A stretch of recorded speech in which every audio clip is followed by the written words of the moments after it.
Hey everyone, welcome to the second part of my 12-part series covering the coastal ferry journey from Bergen to Kirkenes and then back to Bergen during winter. On this day we will sail from Maloy to Molde, calling in the ports of Torvik, Ålesund and the Hjørundfjord.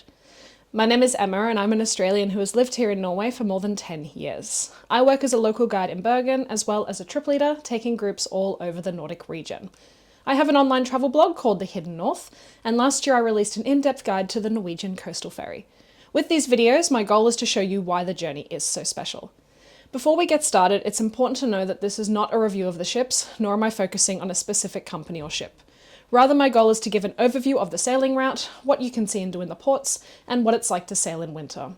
All filming was done between February 2024 and May 2025. I took 4 northbound trips and 3 southbound trips. I want to show you what it looks like in winter, but I will also use some photos from summer sailings just so you can see the contrast in the seasons. Alright, let's get started.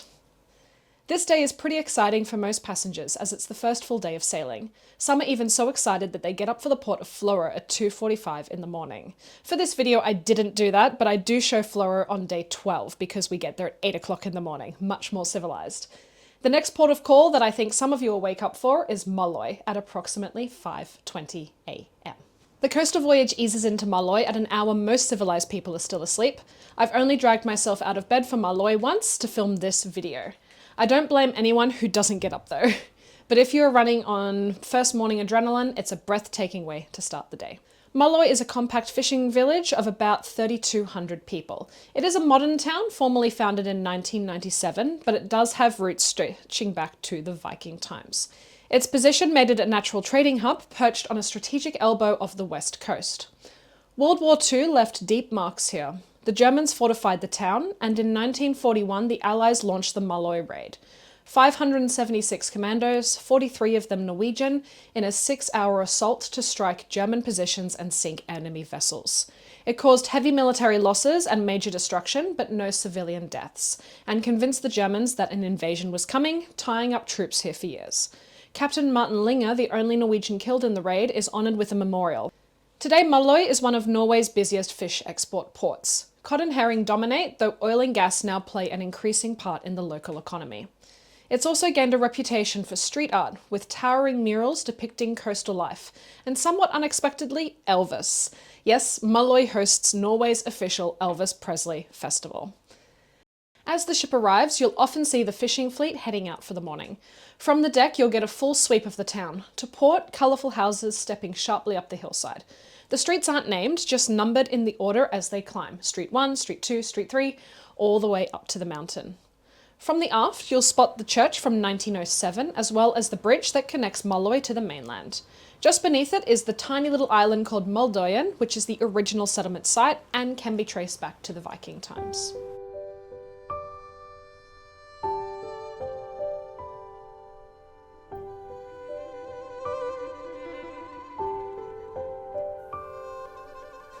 Shortly after leaving Maloy, you will pass the southbound coastal ferry ship. There is no announcement or noise, so you just have to be ready to go out.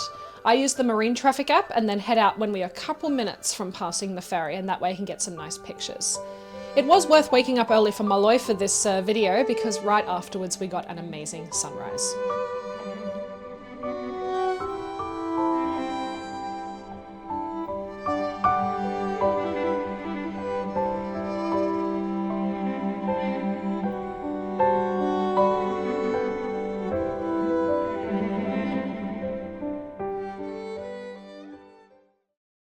For many sailings, the Stad Peninsula is the first motion you'll feel.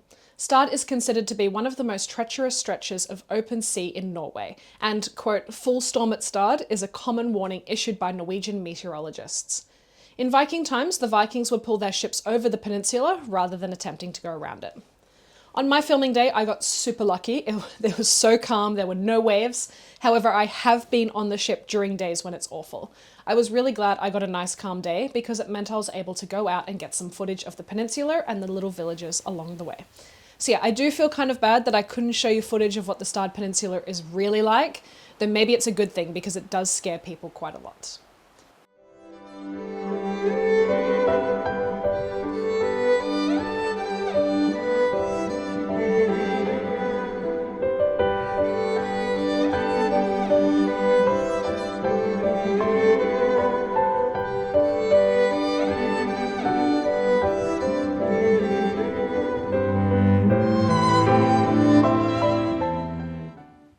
The approach to Torvik is so beautiful. I often skip it because it overlaps with when I want to have breakfast, but it's really scenic, and if you get the chance, I do recommend going outside. You pass a little island called Heroya, which is a known island from Viking times, and you also pass under the Heroy Bridge, which opened in 1976 and spans 544 metres.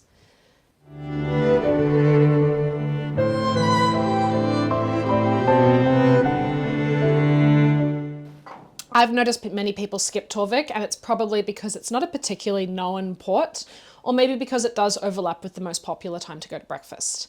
In December it is completely pitch black, so maybe it is not worth heading out for some photos. However, in the other months it is really pretty. Torvik is an industrial port close to the town of Fosnavåg, which is known for its fishing and shipping. Major shipping companies like Havila, Olympia Subsea, Rem Offshore, Bourbon Offshore and Rømøy Shipping have their offices there.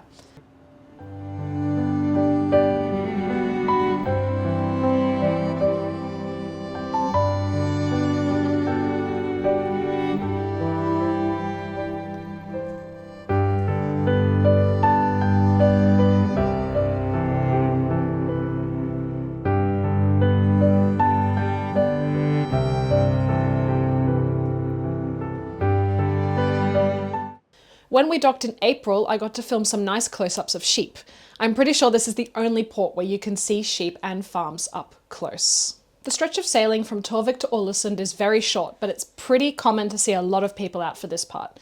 There are a few interesting places that you will see as the ship sails to Ålesund.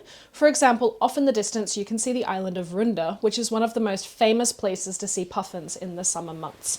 Unfortunately, we can't see them from the ship.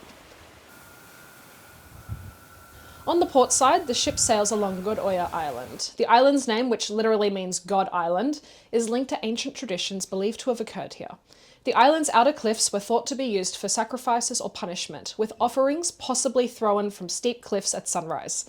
During witchcraft trials, the island's mountain was rumoured to be a gathering place for sorcerers, witches and trolls. Lastly, the island's main farm was believed to have been a pagan worshipping area dedicated to the god Odin.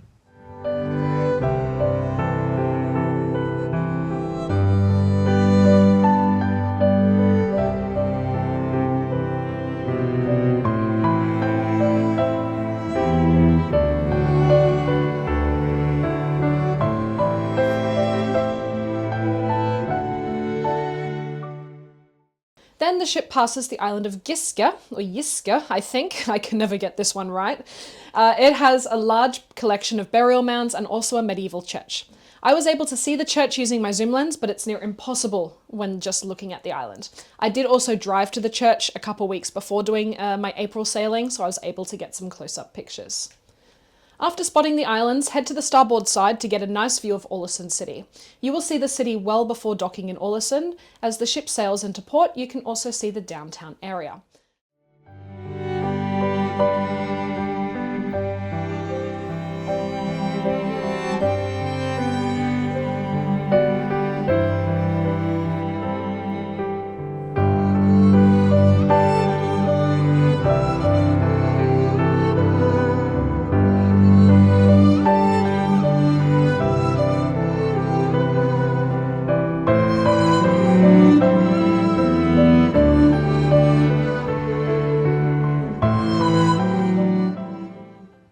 The large distinctive yellow building is Asboy School, and you can also see Mount Oxla, famous for the 418 steps up to the top that you can do if you're in port all day.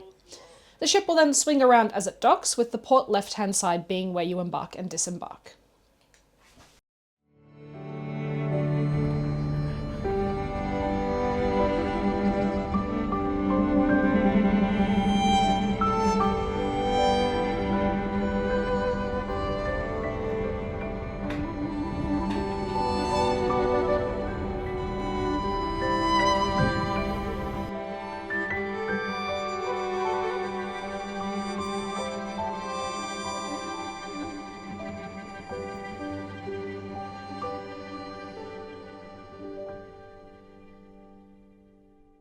For half the year, the ship spends only 15 minutes in Ålesund before continuing to the Hjørundfjord or the Hjørundfjord. Both Hurtigruten and Havila do this differently, so just check their websites for specific information. When the ship is making the detour to the Hjørundfjord, it is not possible to get off the ship in Ålesund in the morning. From November to March, however, the ship does spend about 10 hours in Ålesund, which means you have the whole day. On this day in February, you can see the expedition team gathering everyone going on the excursions that are offered in Ålesund when the ship is there all day. They offer day trips to the Hjørundfjord on a little ferry, and they also offer trips to Ålesund's lighthouse, the aquarium, and they have walking tours around Ålesund. If you are here on one of the days when the ship continues into a fjord, you still get a chance to see Ålesund. After visiting one of the fjords, the ship comes back to Ålesund and docks for 1 to 2 hours, depending on the fjord you visit. That is a good amount of time to go for a quick walk around the town. Ålesund is well worth exploring. After all, it is considered to be one of the most beautiful cities in Norway. The islands that you passed this morning and that are visible on the starboard side when the ship is in port were settlements during the Viking Age, particularly the island of Giske, which has the medieval church. Ålesund was mentioned for the first time in history in 1766, and the town received trading rights in 1793 to help compete against Bergen.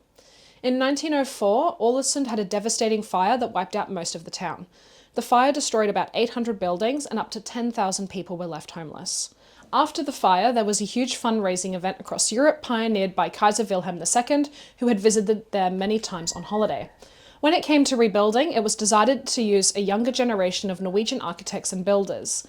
Since they had studied in Germany, many of them were inspired by Art Nouveau. Approximately 50 architects took part in the rebuilding, and today the Art Nouveau architecture is famous in Norway and one of the main attractions when visiting Ålesund. Today, Ålesund is the centre of Norway's largest and most modern ocean-going fishing fleets. There's also a university, an airport, a hospital, and most major services. The current population is about 62,000 people. If you get the chance, walking around Ålesund is a must. The beautiful Art Nouveau buildings are only a 10-minute walk from the pier, and you can even see some of them from the ship. If you're in Ålesund all day, one of the most popular things to do is to hike out Mount Aksla. First, you pass a statue of the Viking called Maloy, who is believed to have come from the area. You then climb up the 418 stairs with a spectacular view rewarding you at the top. You can also take a taxi to drive you up there. I will admit you can actually just drive there. They used to have buses that go there. It used to be part of the excursions, but now there are new rules in Ålesund that buses are not allowed to go up there. Although I will say the 418 stairs, it's not that bad. Even if you just do 100 stairs or 150 stairs, you do actually see the famous photo from the top. So if you get the chance, I really do recommend it. But they do close the stairs on days where it's icy, so you can't go up there.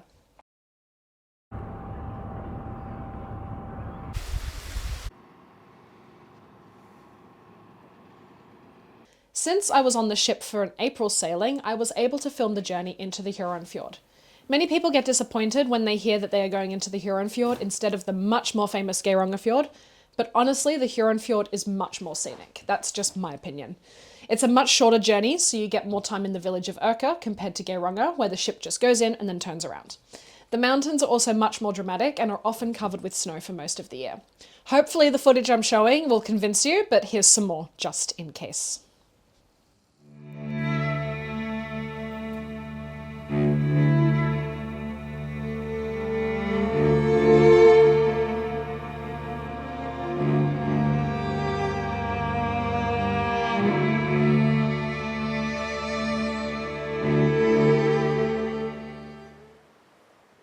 The ship anchors just outside of the village of Urke, and you have about 2.5 hours to take a tender boat into the village, go for a walk, and then come back. After that, it's back to Ålesund. Since this is a winter video, I don't have any footage of the ship going into Hjørundfjord, but if I make a summer series, I'll definitely include it. After a quick stop in Ålesund, it's time to continue to the final stop of our day, Molde. As you can imagine, it's pretty dark for most of the winter season. However, if you are sailing in March or April, you get a pretty special sunset and blue hour. If you're sailing during the darker months, there may be some northern lights if they are particularly strong and the sky is nice and clear. I have actually seen some good northern lights between Ålesund and Molde. It's not quite the same as being up north, but they're still pretty good. On my April 2025 sailing, I even saw a whale. There was no announcement or anything. I just got super lucky. So I always tell people you have to be outside, and this is exactly why, because these little moments, you miss them if you're always inside. On the way to Molde, you will pass Ålesund's airport. Ålesund has direct flights to Bergen, Oslo, Trondheim, and some European cities. Historians say that the island Vigra, where the airport is possibly where that Viking king Rollo lived. As mentioned earlier, he's best known for founding Normandy in France. It's worth being out for Lepsoy Bridge shortly after the airport. The bridge is 800 metres long and was completed in 2021. It is the longest steel bridge span in Norway with 155 metres. Plans for the bridge began in the 1960s, so it only took 60 years to complete. Very typical Norway. Once the ship enters the Molde fjord, on the starboard right-hand side there is a wonderful view of the Romsdal peaks. The tallest mountains are around 1,800 metres high, and in total you can see 222 mountain tops as you sail along the fjord. Approximately 30 minutes before arriving into Molde, you will pass the southbound ship. The crew typically announce this passing, but the ship will not blow its horn. Instead, they do a little light show at each other. It's really fun being outside for this. Many people do skip Molde because it is pretty late at night. You do get there at 10:30, but I always try to make an effort to stay up for it. Molde itself is a very beautiful port. I remember on one trip I was standing outside with some group members and a local was there. He started waving his jacket like crazy, and as we were approaching Molde, and we were like, "What are you doing?" And he said he was waving because they were passing his home, and it's how he was telling his wife that he was almost there to come and pick him up, which I just think is so strange, but it's just little moments like this you get when you spend more time outside.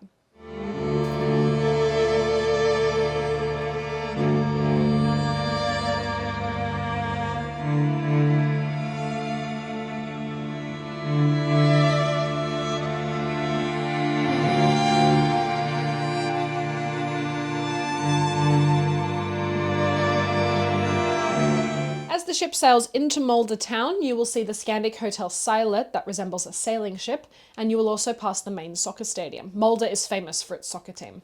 Once docked in Molde, you'll get a good view of Molde Cathedral.